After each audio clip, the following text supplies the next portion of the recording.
চলো দেখাই কি রান্না করেছি। ভাত,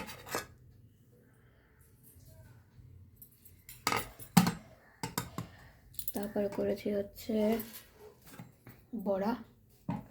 এটা হচ্ছে কিসের বড়া? বলছি ধনেপাতার বড়া। আর এটা হচ্ছে কুমড়ো ফুলের বড়া। কুমড়ো ফুল তো ঠিক আছে তো? হ্যাঁ, কুমড়ো ফুল। এটা ধনেপাতার বড়া। ধনেপাতার বড়াগুলো একটু বড় বড়ই করে করেছি। এটা কুমড়ো ফুলের বড়া। এই করেছি হচ্ছে ফুলকপি দিয়ে, আর এটা ওলকপি দিয়ে তরকারি করেছি, একটু ঝোল ঝোল। মানে অনেকে ওলকপি বলে, অনেকে শালগম বলে। হ্যাঁ, এই দুটো বাটিতে আলাদা করে রেখেছি, ঝোল ঝোল করে করেছি, অল্প একটু ঝোল রেখেছি। এই আর করেছি হচ্ছে মোচা ঘন্ট। এই করেছি আজকে রান্না। আলু দিয়েছি শুধু মোচাতে, আর কিছু দিইনি, নিরামিষ করেই করেছি সব।